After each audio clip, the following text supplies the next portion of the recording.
This is exactly what you need to do weekly if you want to stay consistent on your gluten-free diet. We're going to get started talking about why having a meal plan matters for your gluten-free diet, the hidden risks of not having a plan, and then we're going to dive into how to start simple with a meal plan that makes sense for your life and doesn't cause extra stress. Give this video a like if you're ready to start being consistent with your gluten-free diet once and for all. Let's talk about why meal planning matters for your gluten-free diet. First things first, coming home from work, coming home from a busy day, you don't want to have to think about what's for dinner.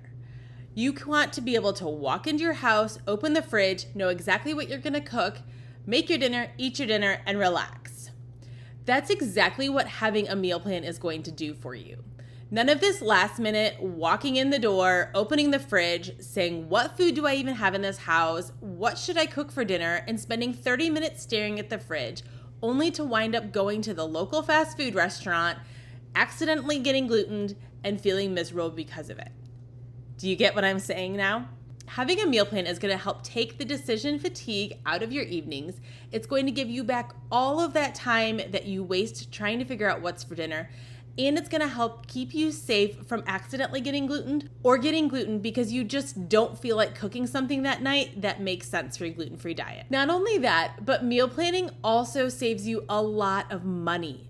So we're talking time and money, all saved by taking 15 minutes a week to write out a plan for the week that makes sense for your schedule. When you have a meal plan, it means less eating out, that takeout I just talked about. It means less extra trips to the grocery store, so you already have your food planned for the week. You don't need to stop on your way home. And it also means that you go into the grocery store with intention. So you don't go in and just buy whatever sounds good. You go in with intention, which means a lot less extras in your grocery cart and a lot more money saved. If this sounds like something you need, my gluten-free meal planning workshop walks you through step-by-step creating your meal plan in less than 15 minutes a week and ending with a complete grocery list ready to go. You can get the entire meal planning workshop at the link in the description below. What happens when you don't have a meal plan?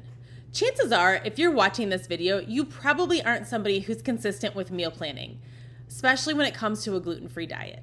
So you probably already know most of these, but let's talk about them a little bit more. First things first, without a meal plan, you have a lot of decision fatigue that happens in your life. Decision fatigue comes from making too many decisions in your life and having to decide when you're already tired what to eat for dinner, how you should cook it, where to get the ingredients, and to figure out if you even have them in your pantry. The more you're deciding at the last minute, the more likely you are to slip up on your gluten-free diet and accidentally eat gluten or eat gluten on purpose because you're too tired to make any more decisions. Not having a meal plan also can lead to you relying a lot more on prepackaged foods. When you're relying on prepackaged foods every single night, you're doing your body a disservice. A lot of those foods have very little nutritional value to them, and they're going to not help you in any way, especially if you're in the early phases of healing your body going on the gluten-free diet. When you're cooking more at home, bringing in more whole foods like fruits and vegetables and whole grains, rices, things like that, beans, meats, etc., you are going to be bringing in so much more nutrition and nutrients and vitamins and minerals to your body that your body is actually going to be able to start healing itself. Relying on prepackaged foods night over night is just going to hurt your body. It's not going to help you heal, and it gets really expensive really fast, especially when those foods are gluten-free. When you're scrambling for food at the last minute, that's where cross-contamination becomes a much bigger risk. If you share a kitchen with a family member who does eat gluten, you're going to be a lot less careful in the evenings if you're tired, you're scrambling to throw a meal together, and you just want to eat dinner. By having a meal plan, you'll be able to know exactly what you're going to cook, even what utensils are needed so they can be cleaned and ready to go when you come home from work, ready to make your dinner. The most important thing that comes with having a meal plan is avoiding the emotional burnout. When you first go gluten-free, or even if you're 5 years into it, it's so easy to feel completely burned out, not being able to throw a quick meal together with all these foods you love. Chances are you've been eating gluten a good chunk of your life. So suddenly having to take gluten out of your weekly plans is going to make things a lot more difficult. When you don't have a plan, it's easy to get emotional, especially after a long day. I can't tell you how many nights I spent crying in the kitchen before coming up with my meal planning process that made things so much easier.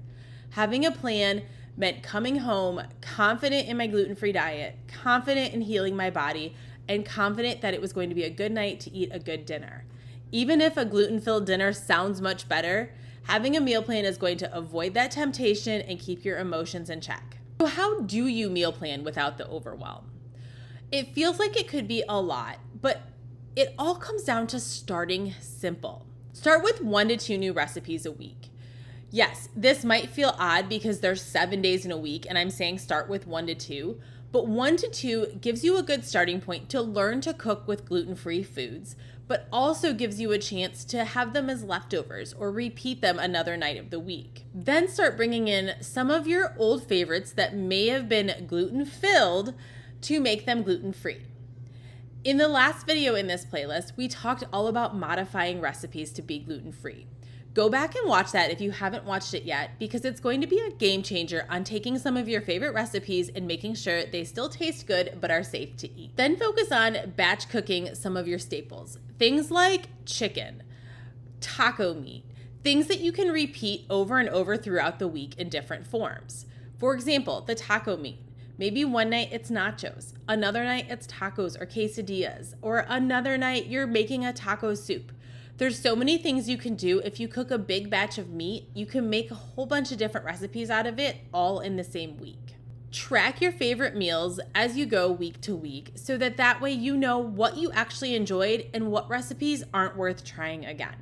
That's going to be a big key in your long-term meal planning results as you start to get more and more consistent. If you're ready to give meal planning a try and you want it to just feel easy, go grab my gluten-free meal planning workshop. Inside the workshop, we talk all about finding new recipes, how to put them into a plan, what your go-to recipes are, and most importantly, how to make a meal plan actually work with your schedule, because that's what trips everybody up.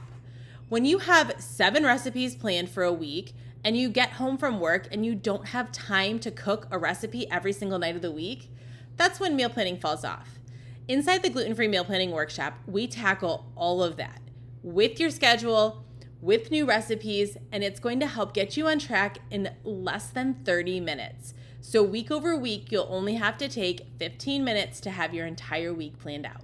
So at the end of the day, having a meal plan is not only going to help your brain feel a whole lot less foggy, but it's going to give you confidence in sticking with your gluten-free diet. Because when you're confident with what you're going to eat, you're going to be more consistent with your gluten-free diet.